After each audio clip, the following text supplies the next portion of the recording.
Before I explain the concept of kashrut and keeping kosher, it's important to explain that Judaism is like a river, and it has tributaries of, Orthodox and ultra-Orthodox, conservative, Reconstructionist, and Reform. And what I'm going to explain to you, is basically a lot about the laws of kashrut, and then the different groups handle them differently. The ultra-Orthodox, it is the word of God, and whatever is found in the Torah is followed explicitly, as well as with the modern Orthodox. The conservative and the Reconstructionist more or less decide as a group what will be followed. Reform is an interesting topic. Reform, you're supposed to study and decide for yourself which things are applicable for your life. And so that there are some Reform who keep kosher. There are some who will keep kosher at home and eat other foods otherwise. And there are some who do not keep the laws of kashrut because it does not feel comfortable for them in this day and age. It's interesting. I've learned a lot. Kashrut is the body of law, Jewish law, dealing with what foods can and cannot be eaten, how those foods must be prepared. And kashrut comes from the meaning fit or proper. Kosher describes foods that meet the standards of kashrut and is often used to describe the ritual objects also. Many modern Jews have thought that the laws of kashrut are simply primitive health regulations, but there is no question, and that some dietary laws have beneficial effects, but it is not health that is the basis. But for example, the laws regarding kosher slaughter are so sanitary that kosher butchers and slaughterhouses are often exempt from USDA regulations. The short answer as to why Jews observe these laws is because the Torah says so. The Torah is the Old Testament, doesn't specify a reason for these laws, but an observant Jew, there's no reason to have a reason. It shows their obedience to God. Judaism, imposing rules on what you can and cannot eat ingrains a kind of self-control, and in addition elevates the simple act of eating into religious ritual.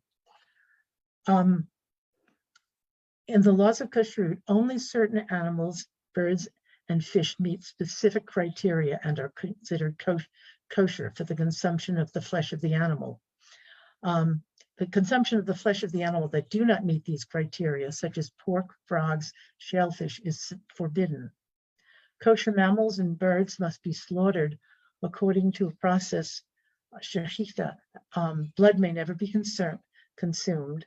The meat and meat derivatives may never be mixed with milk or milk derivatives. The meat is basically beef, lamb, or venison, kosher poultry such as chicken, goose, duck, or now turkey, or derivatives of the meat, including animal gelatin. I was kind of interested. It has to be an animal who has a cloven hoof and who chews its cud. And I was thinking, well, let's see, elk and caribou, moose, buffalo, and then I said, yep, how would you get it to the ritual slaughterer alive? That would be a major problem.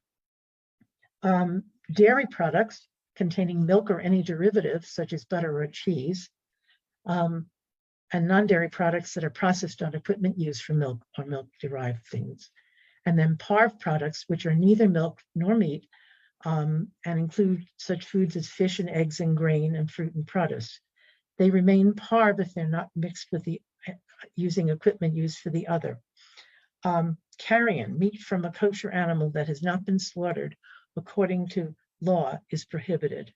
An injured animal, blood from an animal, and particular fats. Okay. The shochet is not simply a butcher. He's a pious man, well trained in Jewish law, particularly as it relates to kashrut. In smaller and more remote communities in ancient times, or well, not so ancient times, the rabbi and the shochet were often the same person.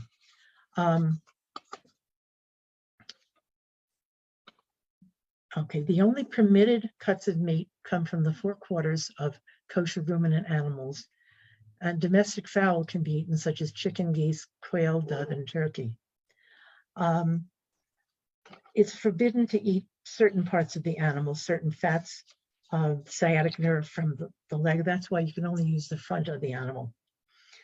As much of the blood as possible has to be removed, and usually done through soaking and salting the meat.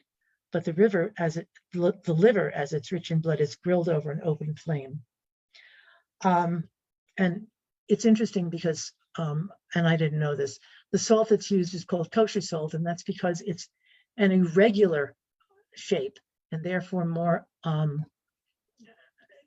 let's see, it does a better job of removing the blood. Fish must be killed and eaten, but no particular method is specified. And as far as fish, it must be a fish that has fins. Okay, where am I now? I just lost it. It has to have fins and tail. And I've just lost my note. Okay. The preparation of meats is ritually slaughtered, traditionally cut and rinsed and salted. And the salting is done with a coarse salt and then laid over a colander for drainage. And afterward, the salt is rinsed away. Meat that's roasted does not need to be salted. One has to wait a significant amount of time between eating fish and dairy, and it depends upon your group that you belong to, what is considered an appropriate time. Okay.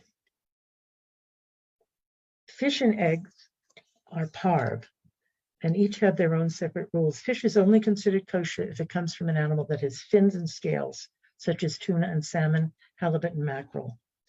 Water-dwelling creatures that don't have these features are prohibited, such as shrimp, crab, oysters, lobster, and other type of shellfish. Fish don't require separate utensils for their preparation and can be eaten alongside meat or dairy. And eggs that come from kosher fowl are permitted as long as they don't have any traces of blood in them, so that, you know, they have to be opened separately. Fish and eggs and plant-based foods are considered parv or neutral, meaning they don't contain meat or dairy. And by the way, one of the reasons for not mixing meat and milk in the Bible 3 times is that you cannot cook a kid in its mother's milk. In their purest form, grains and grain-based foods are considered kosher. It does depend upon how they're prepared. And so you have to check what oils are used. And there's a K that comes on foods that are prepared that will tell you that it is kosher. Vegetables, although plants and animals are nearly always kosher, vegetables such as spinach and cauliflower have to be checked really carefully to make sure there are no insects in them.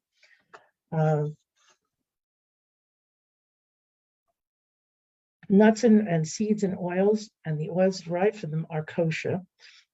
Sometimes you have to check to see how they've been prepared or what they've been combined with. And there's such a thing as kashrut certification, which makes it much easier to judge what is an appropriate food. The purpose of keeping kosher is to keep in mind what you are doing and to be aware of the sacredness of what you are doing. But, you know, it is up to individual groups and then individual people to study and decide whether this is something that fits into their life. There are special Jewish foods, ethnic foods. Well, for ethnic foods depended upon where you grew up or where your family was.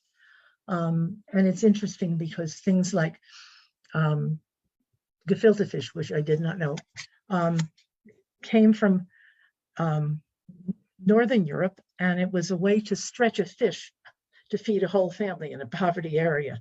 You know, you added in inexpensive bread or flour and seasoning, and you could feed a whole family with a fish.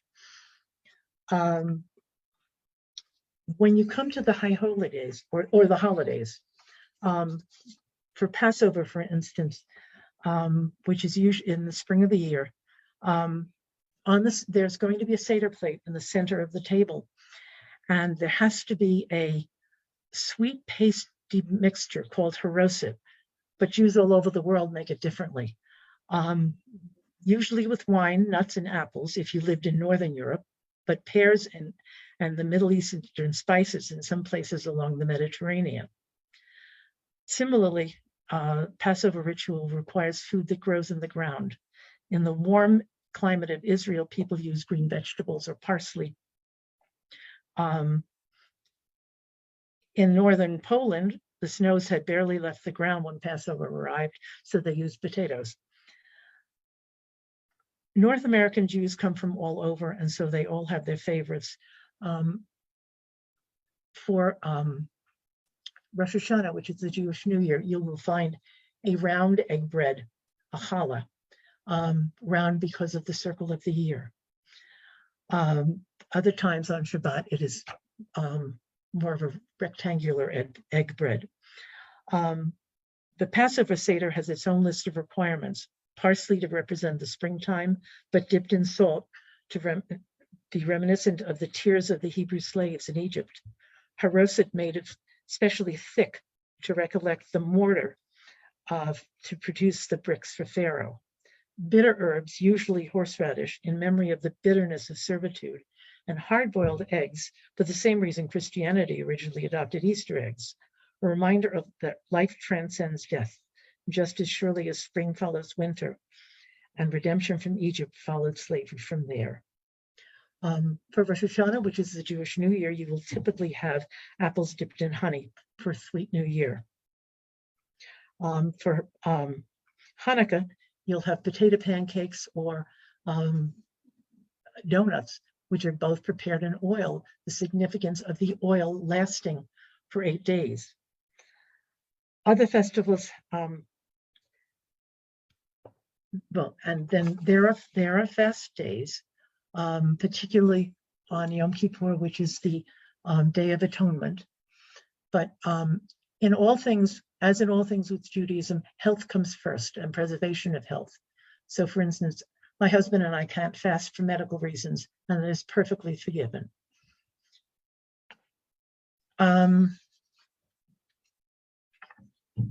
That's kind of a brief overview of what the rules of kashrut are. Some people choose to follow them all. Some people choose to follow some of them. Some people choose to keep kosher at home and not out in the world. And with Reform, it is an individual, but an educated choice.